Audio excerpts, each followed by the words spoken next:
MP جی speech کے خصوصی سلسلے شہدائے APS کے ساتھ بلال غوری آپ کی خدمت میں حاضر ہے. سانحہ APS جس میں کئی بچے شہید ہو گئے، اس کو 7 سال ہونے کو ہیں، مگر ابھی تک جو شہداء کے والدین ہیں ان کے زخم تازہ ہیں، انہیں انصاف نہیں ملا. ان کے جذبات و احساسات کیا ہیں، وہ کیا سوچتے ہیں، یہ جاننے کے لیے میں پشاور آیا ہوں. اور اس وقت میں اجون ایڈوکیٹ صاحب جو ہیں ان کے گھر موجود ہوں. ان کی اہلیہ سے گفتگو کرتے ہیں جنہوں نے اپنے لخت جگر اسفند خان کو کھویا ہے اس حملے میں. ان سے بات کرتے ہیں. بہت شکریہ آپ نے ہمیں وقت دیا. روز ظاہر ہے آپ کا بیٹا اسکول جاتا ہوگا، جس طرح روز اسکول جاتا تھا، اس دن بھی 16 دسمبر کو اسی طرح وہ اسکول گیا ہوگا، یا کچھ مختلف آپ کو لگ رہا تھا جب آپ نے اسے روانہ کیا اسکول کے لیے؟ تو کیا سوچ رہے تھیں آپ؟ جی بالکل، 16 دسمبر کو بھی بس میں کہوں کہ مجھے کبھی بالکل اس بات کا احساس نہیں ہوا کہ 16 دسمبر جب کا جو سورج ہے وہ ہمارے لیے زندگی میں کیسی تاریکی لے کر آئے گا.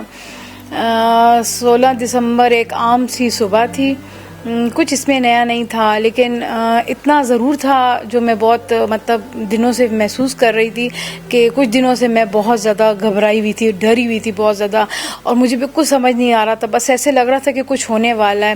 اور مجھے بالکل جب سمجھ نہیں آئی تھی تو میں نے اپنے ڈر کو تھوڑا کم کرنے کے لیے میں نے روزے رکھنے شروع کر دیے تھے کہ مجھے لگ رہا تھا کچھ ہو رہا ہے. اس دن بھی میرا روزہ تھا جس دن یہ سانحہ ہوا.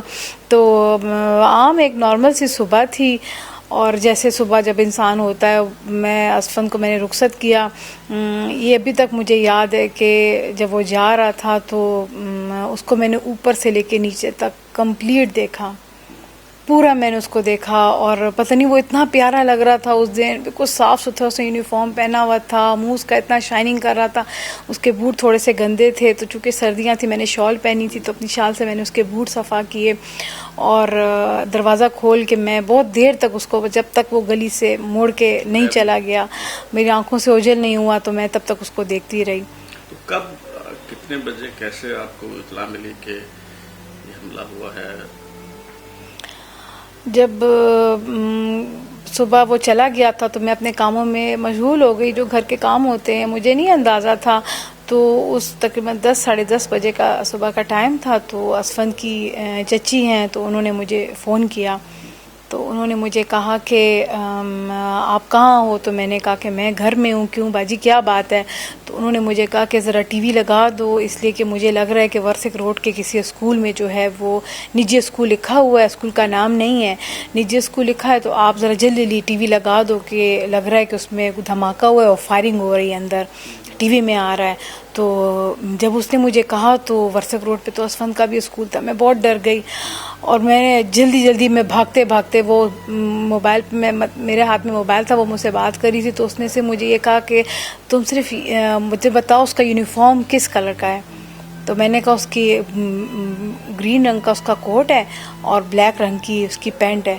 تو ایک دم آگے سے جواب آیا، ہاں یہی یونیفارم ہے.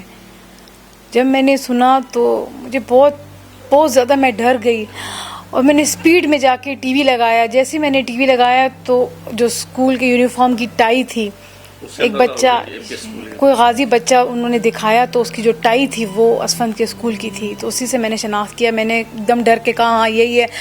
اور اس کے بعد مجھے نہیں پتا، موبائل میں نے وہیں کہیں بیڈ پہ پھینک دیا، اور میں اوپر آئی. اور مجھے اتنا نہیں خیال کہ میں اسی موبائل سے فون کروں، یہاں ہمارے گھر میں PTCL لگا ہوا تھا.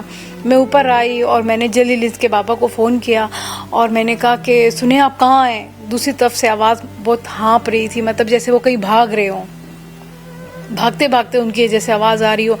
تو میں نے کہا آپ کو پتہ ہے کہ اسفند کے اسکول میں جو ہے وہ دہشت گرد گھسے ہیں، وہاں پہ فائرنگ ہو رہی ہے. تو وہ بھاگتے ان کی آواز آ رہی تھی کہ ہاں میں اسکول کی طرف ہی جا رہا ہوں، تم بس صرف دعا کرو، تم بیٹھو گھر میں بیٹھ کے دعا کرو. اور بس میں چونکہ چیخ رہی تھی، بہت زیادہ شاؤٹنگ کر رہی تھی، تو انہوں نے مجھے کہا کہ بس خیر تم شور نہ کرو، تم گھر میں صرف دعا کرو، میں اسکول نہیں جا رہا ہوں، اس کو لے کر آؤں گا. لیکن پتہ نہیں گھر میں بالکل سکون سے نہیں رہ پا رہی تھی. پھر میں دوبارہ گئی، ضابطے مجھے پاس کوئی انفارمیشن کا کوئی ذریعہ نہیں تھا. میں دوبارہ گئی، ٹی وی لگا ہوا تھا، تو ٹی وی پہ نیچے آ رہا تھا زخمیوں اور لاشوں کو اسکول ہاسپٹل منتقل کیا جا رہا ہے. تو اتنا زیادہ مجھے ہوا کہ زخمی تو ٹھیک ہیں، مطلب لاشوں کا کیا سین ہے، لاشیں کہاں سے آ گئیں. یہ بہت تکلیف دہ سوچ تھی کہ جب اسی وقت میرے دماغ میں آئی کہ مطلب لاشیں، مطلب اتنی ورسٹ سچویشن ہے وہاں پر کہ لاشیں وہاں گری ہوئی ہیں. بس پھر تو مجھے کچھ سمجھ نہیں آئی. بس میں نے اپنا موبائل بیڈ پہ کہیں ڈھونڈا، گرا ہوا تھا. ٹی وی میں نے بند کیا، پرس میں پیسے ڈالے، موبائل ڈالا اور میں گھر سے نکل گئی. بس مجھے اور کچھ سمجھ نہیں آئی تھی کہ میں کس طرح. جب میں نے آبویسلی میں نے اسکول جانا تھا، راستے میں اس کے بابا کو میں فون کر رہی تھی، اپنے پیرنٹس کو میں نے فون کیا، اپنے بھائی کو میں نے فون کیا، جتنے میرے اور کزنس تھے، رشتہ دار تھے، اپنے ان لاس تھے، جو نمبر میرے پاس تھے، میں بھاگتی جا رہی تھی اور ایک ایک کو فون ملا کے کہتی جا رہی تھی کہ اسفن کے اسکول میں کچھ ہوا ہے، خدا کے لیے جاؤ، اسے نکال کے لاؤ، وہ اندر ہی کہیں ہوگا، بس خدا کے لیے اسے نکال کے لاؤ. مجھے تو پتہ ہی نہیں تھا کہ مطلب کیا سچویشن ہوگی. پھر لاسٹ میں بھاگتے بھاگتے پھر اس کے بابا کو میں نے دوبارہ فون کیا، ایسے کہ وہ اسکول پہنچ گئے ہوں گے، ان کو مل گیا ہوگا، مجھے صرف یہ بتا دو کہ وہ ان کو مل گیا ہے. ان کے بابا نے مجھے یہ کہا کہ میں ہاسپٹل میں اسکول نہیں گیا جا رہا ہوں، اسکول کلیئر ہے، میں سی ایم ایچ جا رہا ہوں، میں بس پہنچ گیا ہوں وہاں پر. جب انہوں نے مجھے کہا تو بس اور بھی مجھے اور بھی تکلیف ہونے لگی کہ بس مطلب وہ سی ایم ایچ پتہ نہیں میرے منہ سے بے اختیار نہیں کر رہا تھا کہ بس اسفن نہیں ہے، بس اسفن نہیں ہے. آپ کی میں یہی کہی تھی، بس اسفن نہیں ہے. جب یہاں سے گزرتی ہوں اپنے علاقے سے جہاں سے میں بھاگ بھاگ کے جا رہی تھی، یقین کریں میں ابھی بھی میرے دماغ میں وہی چیز آتی ہے کہ میں اس طرف سے ادھر گئی، میں اس درخت کے نیچے سے گزری، میں نے یہ روڈ اس طرح کراس کی، میں ادھر سے ادھر گئی. اور مطلب وہ ٹائم میں بالکل زندگی میں بھول نہیں سکتی. ایسا دکھ، ایسی تکلیف ہے. اور پھر جب ہاسپٹل پہنچے، اس کے بابا باہر ہی مجھے مل گئے سی ایم ایچ کے دروازے پر، اور انہوں نے میں نے ایک دم کہا آپ کو سونو مل گیا. ایسے کہ اسفن کو ہم سونو بولتے تھے. یقین کرنے وہ مجھے بہت پیارا تھا، مجھے بہت پیارا تھا. میں نے اسی وقت کہا آپ کو سونو مل گیا. انہوں نے کہا نہیں، میں نے سارے زخمیوں میں ڈھونڈ لیا ہے، وہ مجھے کہیں نہیں ملا، اور پتہ نہیں بے اختیار میرے منہ سے نکلا آپ نے لاشوں میں کیوں نہیں ڈھونڈا. ان کے اندر بالکل سکت نہیں تھی اس کا جواب دینے کی. انہوں نے مجھے کچھ نہیں کہا. پھر میں نے ایک ایک لاش کے اندر گئی اور پھر میں نے ایک ایک لاش پہ سے کفن اٹھائے، ایک ایک لاش پہ سے کفن اٹھائے، اور ہر کفن کو اٹھانے کے بعد میں یہی کہتی تھی شکر ہے یہ اسفن نہیں ہے، شکر ہے یہ اسفن نہیں ہے، شکر ہے یہ اسفن نہیں ہے. بہت لوگ بیچ میں ملے جس پہ شبہ بھی ہوا کہ یہ اسفن ہے. ایک بچہ تو بالکل اسفن جیسا لگ رہا تھا، اسے کی شخص کے وارثین اس کے پاس نہیں تھے، تو ہاسپٹل کے اسٹاف نے کہا کہ آپ یہ شناخت کر لیں، لیکن اس کا بازو ٹوٹا ہوا ہے. مطلب اس کی شناخت بہت آسانی سے ہو سکتی ہے، پیرنٹس کو کہ اس کا بازو پہلے سے ٹوٹا ہوا تھا. مجھے تو یہ سمجھ نہیں آئی، صرف یہ سمجھ آئی کہ اس کا بازو ٹوٹا ہوا ہے. اور میں کہتی ہوں مجھ ماں کی بے بسی آپ اس چیز سے اندازہ لگائیں کہ اس حالت میں بھی میں یہ کہہ رہی تھی خیر ہے کوئی بات نہیں، نکلی لگا دیں گے، خیر ہے. مطلب صرف سانسیں ہونی چاہیے، ہاتھ پاؤں خیر ہے بے شک ٹوٹے ہوئے ہوں، خیر ہے بالکل لنگڑا لوڑا ہو، لیکن خدا کے اس کے اندر سانسیں ہو. اس سے کہ میں دیکھ چکی تھی ساری لاشیں، میرے لیے صرف اس بات کی خوشی بھی کافی تھی کہ بس اس میں سانسیں ہو، وہ زندہ ہو. لیکن اسفن نہیں تھا زندہ، وہ 81 نمبر پہ پڑا ہوا تھا تمام لاشوں کے ساتھ. میں نے سنا کہ اسفن بھی اپنے والد ارجن خان ایڈوکیٹ کی طرح وکیل بننا چاہتا تھا، کچھ اس کے بارے میں بتائیں، اس کی عادات و اطوار کس طرح کا بچہ تھا؟ اسفن ہمارا سب سے بڑا بیٹا تھا. بہت زیادہ خوشی ہوئی تھی جب یہ پیدا ہوا، اس سے کہ بڑی اولاد جب وہ ہوتی ہے، پہلی اولاد جو ہوتی ہے وہ بڑی خوشی کا باعث بنتی ہے، اور جب وہ اولاد جو ہے وہ ناری نہ ہو تو بہت زیادہ اس سے زیادہ خوشی دوبالا ہو جاتی ہے ان چیزوں کی. تو بہت زیادہ وہ ہمیں لاڈلا تھا. میں نے اپنے تمام بچوں میں سب سے زیادہ پیار اسی کو کیا. اس کی عادتیں بھی بہت اچھی تھی، بہت زیادہ اچھا بچہ تھا وہ. میں کہتی ہوں اس جیسا بچہ شاید مطلب میں نے اس کے کزن میں بھی اس جیسی خوبیاں نہیں دیکھی جو اس میں تھی. اس کا چھوٹا بھائی ہے، اس میں بھی وہ خوبیاں نہیں ہیں جو اسفن میں تھی. میں نے ایک انٹرویو میں سنا آپ کو کہ وہ آپ سے بڑی اٹیچمنٹ تھی، تو کوئی اسے ڈانٹ دیتا تھا وہ کہتا تھا کہ میری مما آپ کو چھوڑے گی نہیں. بالکل ایسا ہی تھا. اسفن جب چھوٹا تھا تو وہ اسکول اس وقت ایڈمٹ نہیں ہوا تھا، داخل اس کو نہیں کیا تھا، وہ اس کا ایڈمیشن نہیں تھا.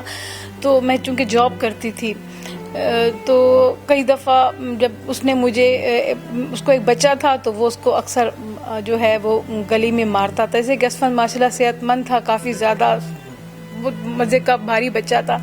تو ایک دوسرا بچہ اس سے ذرا سا تھوڑا سا عمر میں بڑا تھا, 2-3 سال, تو وہ جو ہے مجھے نہیں بتایا. ایک دفعہ جب یہ اس کو زور سے اس نے مارا ہوگا تو اس نے اسے کہا ہے کہ دیکھو تم مجھے تو مارتے ہو, میں نے مما کو ابھی تک نہیں بتائی یہ بات.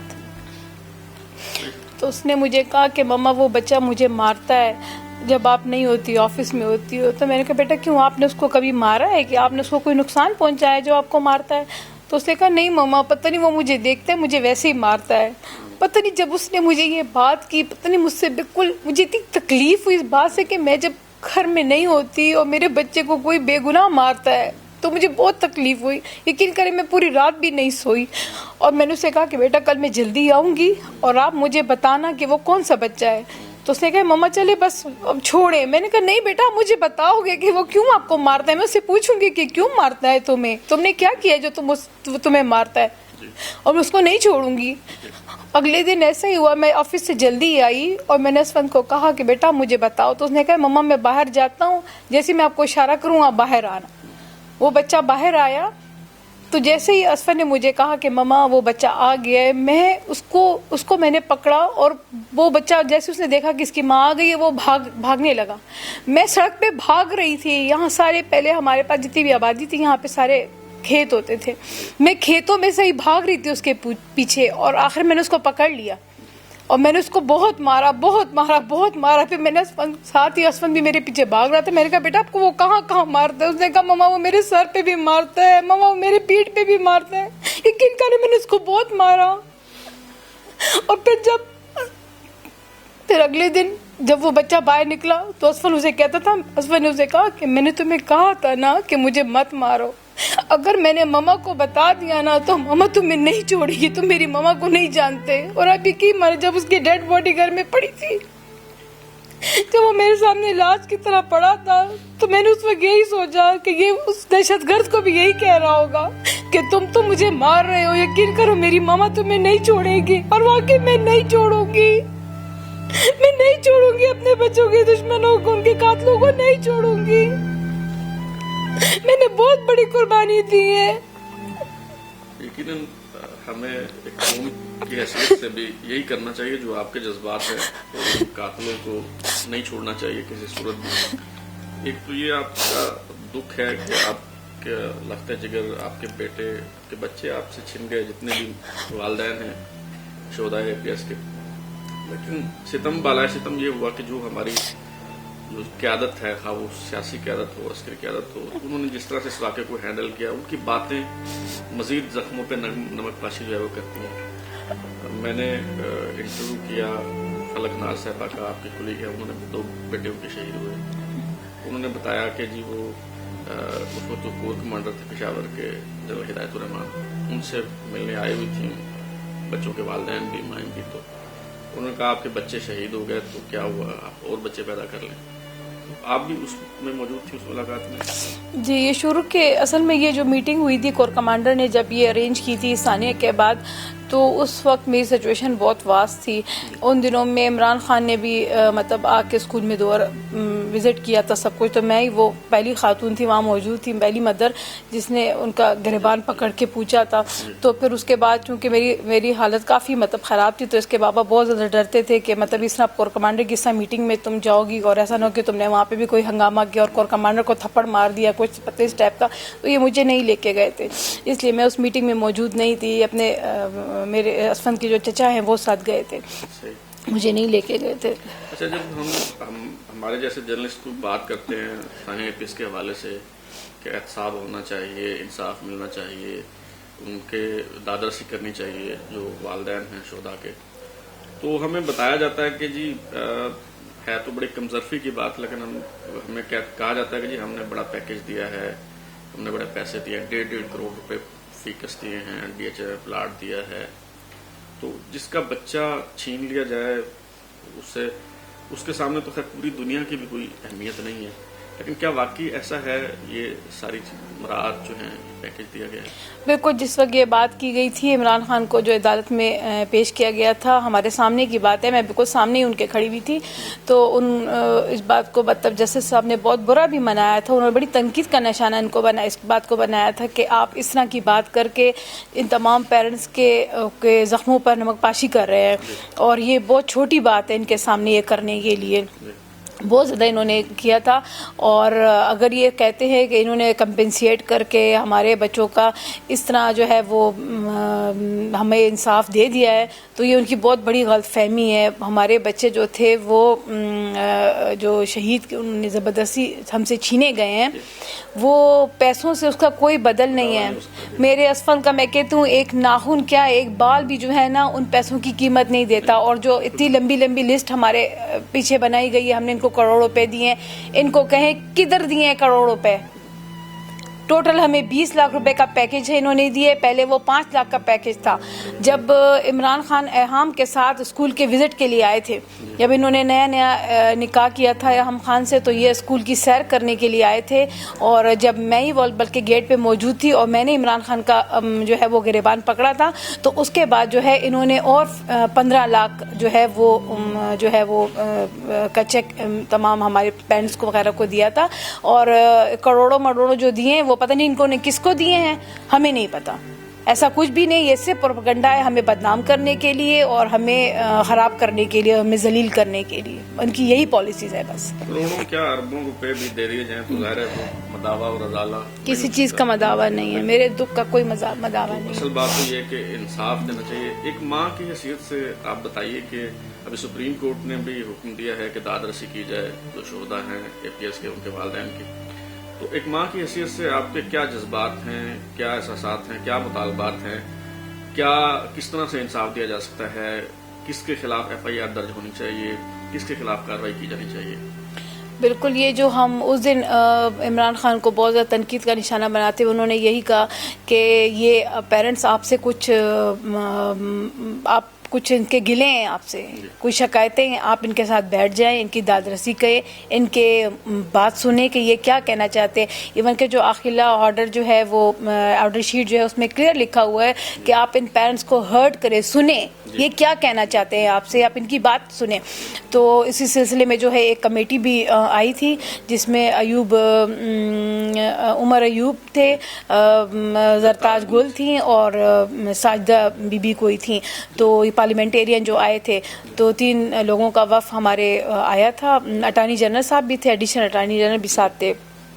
تو ان کو بھی ہم تمام پیرنٹس نے ایک ہی بات کہی ہے کہ جو آخری آرڈر شیٹ سے پہلے جو آرڈر شیٹ ہے اس سماعت میں ہم نے بات کی تھی کہ ہم نے کچھ 7 نیمز لوگوں کے نام دیے ہیں. وہ نیمز ہائی اپس کے نیم ہیں. کس کے نام ہے اس میں سب سے پہلا نام جنرل راحیل کا ہے سابق، ہاں، جو اس وقت کے تمام یہ سارے وہ لوگ ہیں جو اس وقت ان کرسیوں پہ موجود تھے. اسے کہ سانے کو 7 سال کا عرصہ گزر چکا ہے، تو 7 سال پہلے جو لوگ اس سیٹ پر بیٹھے تھے، اپنی ذمہ داریوں پر فائز تھے، ان لوگوں کے نام ہے، جس میں سب سے پہلا نام جنرل راحیل کا ہے، دوسرا ہدایت الرحمان کا ہے، تیسرا ہمارے جو یہ چودھری نثار جو اس وقت انٹیریئر منسٹر وزیر داخلہ تھے، پرویز خٹک جو وزیر اعلیٰ تھے، اور ضیاء الرحمان اور ہاں جی DGI سے آئے تھے.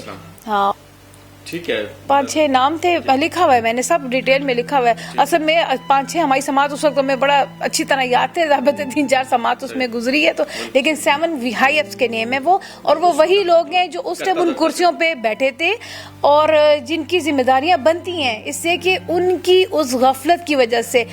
آپ اگر جوڈیشل کمیشن کی رپورٹ پڑھ لیں تو اس میں بالکل کلیئر لکھا ہوا ہے کہ اس میں فیلئر آف سیکورٹی ایجنسیز ہیں، نیگلیجنس ہوئی ہے، اس میں سیکیورٹی کولیپس ہوا ہے.